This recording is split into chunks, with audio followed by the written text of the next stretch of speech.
Hey, I'm Sam Denning. I've done a couple videos, repair videos like this, and things in my house keep breaking. So I'm going to do another one here. Have you ever had a refrigerator where the ice dispenser doesn't make ice, the ice maker doesn't make ice, and the water dispenser doesn't release water?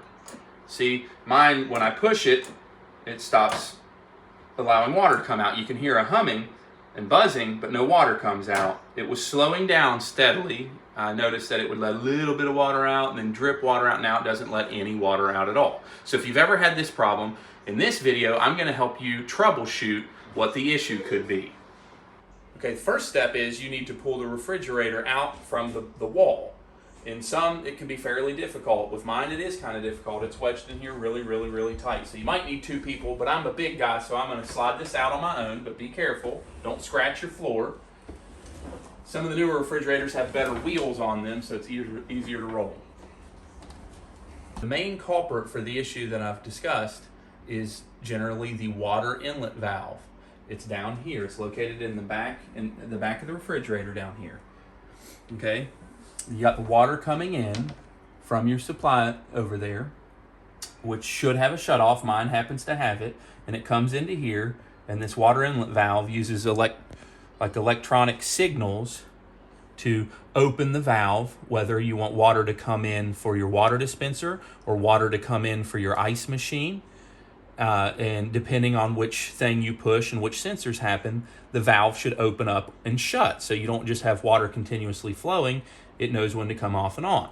So what could be the problem here is this inlet valve could be, the electric component could be bad and it's shorting out and it's not allowing the signal to come through. Or it could be just a bad valve. There could be gunk in it and clogging it up and it's closed shut.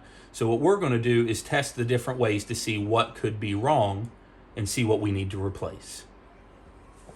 Before we remove the back panel, I think that it's always smart to turn the water off, okay, shut the water off, and unplug it to the electric. I happen to not have a plate cover on there, but nobody would ever see it because the fridge covers it up. Okay. On my Frigidaire refrigerator, to remove this cardboard back panel requires a 1/4-inch nut driver. So you remove all of these 1/4-inch things to remove this cardboard cutout back here. It's a good idea to keep this on here. Try not to mess it up because it keeps things from poking or accidentally hitting inside of the refrigerator and possibly messing up a component. So here is the water inlet valve. This is where the water supply line comes directly into the refrigerator. The part of the valve that takes the water to the water dispenser at the front of the refrigerator is actually this yellow line right here. So what we need to do is test the continuity of this thing in here. We don't have power onto it. So what I'm going to do is remove this 1/4-inch nut driver. It's got two screws, and you remove this, and I'm going to pull it out, and I'm going to test the continuity on this one right here. So we need to check the continuity of the valve that is in question here, which is this one with the yellow connection here. We're going to use this multimeter. Make sure it's set to test continuity like that, okay? And I'm gonna pull this off and see what the multimeter gives me as a reading. Okay, it is reading good. It does have good continuity. So we know that the electrical component of this valve is not messed up. So we need to determine if it is clogged up or malfunctioning in some other way. So in order to do that, we need to plug it back in, turn the water back on, and pull the hose that goes to the water dispenser off. And when we push the water dispenser to allow water to come out, if this doesn't spray water on us, then we know that the valve is clogged up and it's time to replace the valve. So let's see what happens. Okay, so I have the water on and the power on. These are like push fittings. So I'm gonna pull it out, pull the hose out. Some water will come out of this hose, but what we're looking for when I click that button is if water comes out of here. Okay, and if no water comes out of there, then that means something's clogged up inside of this valve that will not allow water to come out, because we know that the valve wants to open and close because it does get the electric current. That part of it's working.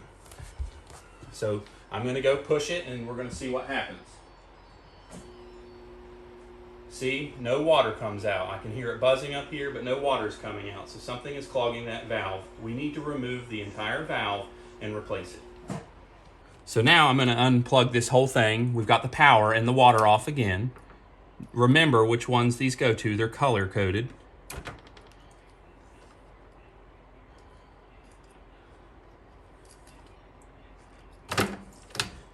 They're all, like I said, make sure you got a towel or something or a bucket to put all of these in. Okay.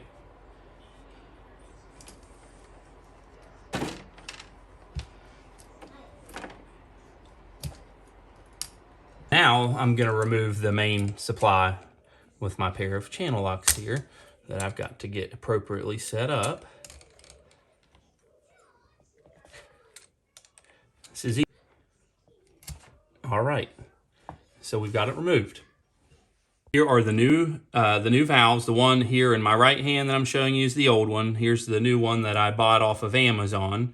I ended up determining not to buy a knockoff brand. So this is the actual replacement part because I read some bad reviews about buying some of the aftermarket ones. So we're going to use this one and plug it in here and see how it works. All right, so here we go. I'm going to start out by putting the main supply line in. Make sure your little brass fitting is situated in there and push it in as far as it can go. And then tighten your nut on. All of the water lines back in where they go. This one goes into the main line. These are all push fit. Push them in all the way, okay? Then we've got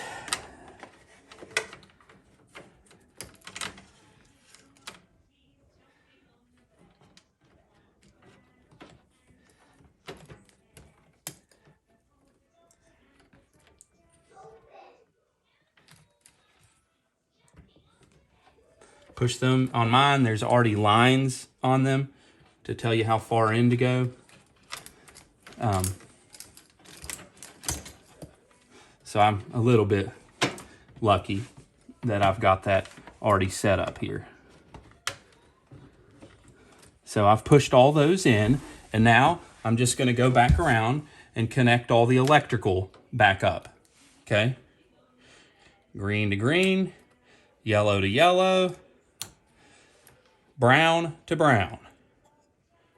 And hopefully, when I turn the water back on, we don't have any leaks. Before I attach all this, I'm going to check. All right, so we turn the power back on, plug it in. Okay, and now we're going to turn the water back on and cross our fingers and hope none of those hoses leak. All right, the water's been turned back on, the power's back on, and as you can see here, none of the stuff is leaking, okay? Nothing's spraying anywhere. So I want to go and I want to test out to see if the water is working. And here I'm going to do it right now.